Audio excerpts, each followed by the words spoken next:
मित्रांनो, इन्स्पेक्टर मंजू या मालिकेच्या आजच्या भागामध्ये सत्यजित हा फारच ना ताणतणावामध्ये आलेला असतो. कारण मंजू जेव्हा तात्यासाहेबांना भेटायला जात असते ना, तेव्हा घरातीलच कुणीतरी व्यक्तीने त्या कॉन्स्टेबलला फोन करून मंजूला आतमध्ये जाऊ द्यायचं नाही असं ना सांगितलेलं असतं. आणि त्याला दाट संशय असतो की हे नक्कीच आई किंवा सपना वहिनी या दोघींनीच केलेलं असणार. कारण मंजू ही याबद्दल सत्याला येऊन खरं खरं बोलून गेलेली असते. सत्या आईला आता जाब विचारू लागतो की मम्मी, सांग मला खरं खरं, हे जे काही आहे तूच तर केले नाहीये ना. माया आता बोलू लागते की सत्या, अरे काय सांगतोयस तू? तुला माझ्यावरती विश्वास नाहीये का? तुला जर विश्वास नसेल ना, घे हा माझा मोबाईल आणि चेक कर. सत्या सपना वहिनी आणि मायाचा फोन घेतो आणि दोघांचेही कॉल हिस्ट्री आता तो चेक करू लागतो. दोघांच्याही मोबाईलमध्ये त्या कॉन्स्टेबलचा नंबर नसतो. आणि मग काय, माया बोलू लागते की बघितलं ना सत्या, अरे तुझाच ना आमच्यावरती हल्ली विश्वास राहिलेला नाहीये. अरे तुला एका आईची ओढही कळत नाही का रे? एक आई आपल्या मुलासाठी हे असं काहीतरी करेल असं वाटतंय का तुला? तर सत्या बोलतो, आई सगळं बरोबरच आहे तुझं, पण उद्या जर मला कळलं ना की या सगळ्यांमध्ये तुझा हात होता, तर माझ्या इतकं कोणी वाईट असणार नाहीये. त्यानंतर पुढे आपल्याला तर असे दिसून येतं, सर्वजण पोलीस स्टेशनमध्ये बसलेले असतात. आणि तेवढ्या त्या ठिकाणी मंजूची ना आता एंट्री होते. मंजू आता बोलू लागते, अटेन्शन, मला तुम्हा सर्वांना जाब विचारायचं आहे. मी तात्यासाहेबांना भेटायला जात होते, हे सत्याला जाऊन कोणी सांगितलं सांगा मला. ती एकेकाला जाब विचारू लागते आणि बोलू लागते, तुम्ही असं खरं खरं बोलणारच नाही. खरं तर तुमच्यापैकी एकाला सस्पेंड करेल ना मी, तेव्हाच तुम्हाला कळेल. आणि समोर पडवळ असतो, पडवळलाही आता मंजू जाब विचारू लागते, पडवळ, तुम्ही तर खरं बोला ना. तर पडवळ बोलतो, माझं लग्न झालेलं नाहीये, पण तरीही माझ्या बायकोची शपथ घेऊन मी तुम्हाला सांगतो, मी काहीच ना केलेलं नाहीये. आणि मागे भारती मॅडम असते, खरं तर हे सगळं भारती मॅडमनेच केलेलं असतं. आणि भारती मॅडम आता मंजूला बोलू लागते की मंजू, तुला जर शिक्षा द्यायचीच असेल ना, तर त्यांना देऊच नको, शिक्षा मला व्हायला हवी. आता मंजू बोलू लागते की भारती मावशी, तर भारती मावशी बोलू लागते की हो, मीच जाऊन सत्याला बोलले होते की तू तात्यासाहेबांना जाऊन भेटणार आहे.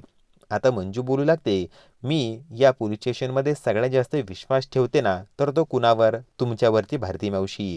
परंतु तुम्हीच आज माझ्यासोबत विश्वासघात केला, त्यामुळे तुम्हाला शिक्षा व्हायलाच हवी.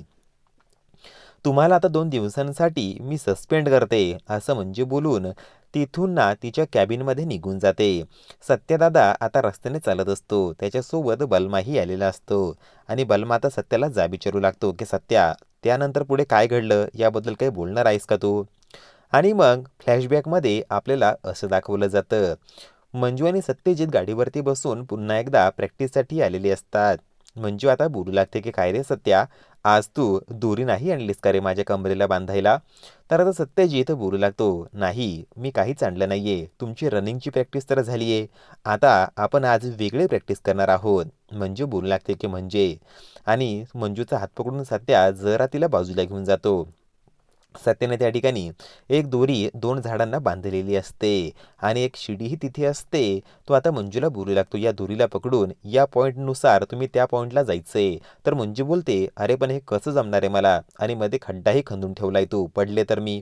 सत्या बोलतो, नाही पडणार तुम्ही वाघमारे, अहो मी आहे ना तुमच्यासोबत, आणि हे हँड ग्लोव्ज घाला, 1 मिनिट मी तुम्हाला डेमो दाखवतो. असं बोलून सत्यजित स्वतः त्या रस्सीने आता चालत दुसऱ्या पॉईंटवरती जातो. मंजूला असं तो करायला लावत असतो, मात्र मंजू आता बोलू लागते, नाही मला नाही जमणार आहे सत्या. सत्यजित बोलू लागतो की वाघमारे मॅडम, ती ट्रेनिंग मॅडम काय म्हणाले तुम्हाला, तुम्हाला माहिती आहे ना, तुमच्याने काहीच होऊ शकत नाही. तुम्ही 3 स्टार वर्दीत काय कॉन्स्टेबलही होऊ शकत नाही असं म्हणाले ते तुम्हाला. तुम्हाला त्यांना दाखवायचं आहे ना की तुम्ही काय आहात, तर तुम्हाला हे करावंच लागेल वाघमारे. तर हिंमत करून मंजू आता ते ग्लोव्ज घालते आणि शिडीवरून वरती चढते. कशीबशी वरती चढून मंजू हिंमत करून ती दोरी पकडते. आणि खरं तर खाली खड्डा असतो ना, तर मंजू फारच ना घाबरून गेलेली असते, तिला भीती वाटत असते पडण्याची. सत्यजित बोलू लागतो की वाघमारे घाबरू नका, अहो मी आहे ना तुमच्यासोबत, मी नाही पडू देणार तुम्हाला, मला माहिती माझे वाघमारे करतीलच. असं बोलून आता तो मंजूला हिंमत देत असतो. आणि मग काय, मंजू हिंमत करते, वरती चढते आणि रस्सीला पकडून दुसऱ्या बाजूला जायला लागते. खरं तर मंजू भीतीने आता थरथर कापत असते. आणि सुरुवातीलाच मंजू तिचे हात त्या दोरीवरून सोडून देते. आता काय, मंजू खड्ड्यात येऊन खाली पडते. तिचा पाय जरा मुरगाळतो. ती ओरडते आणि मग काय बोलू लागते की सत्या, अरे नाही जमणार आहे हे मला. तुला बोलले होते ना मी. सत्यजित बोलू लागतो की वाघमारे, होईल तुम्हाला, जमेल तुम्हाला, आवरा पटकन. असं बोलून तो मंजूला पुन्हा एकदा वरती चढायला लावतो. आणि आता तो मंजूला धमकवतो, तुम्ही इकडे या, नाहीतर ना विष मी पिऊन घेणार. असं बोलून तो बाटली बाहेर काढतो. तर मंजू लगेच त्या दोरीवरून दुसऱ्या बाजूला यायला लागते. व्हिडिओ आवडला असेल तर आपल्या व्हिडिओला लाईक, शेअर आणि सबस्क्राईब करायला विसरू नका. धन्यवाद.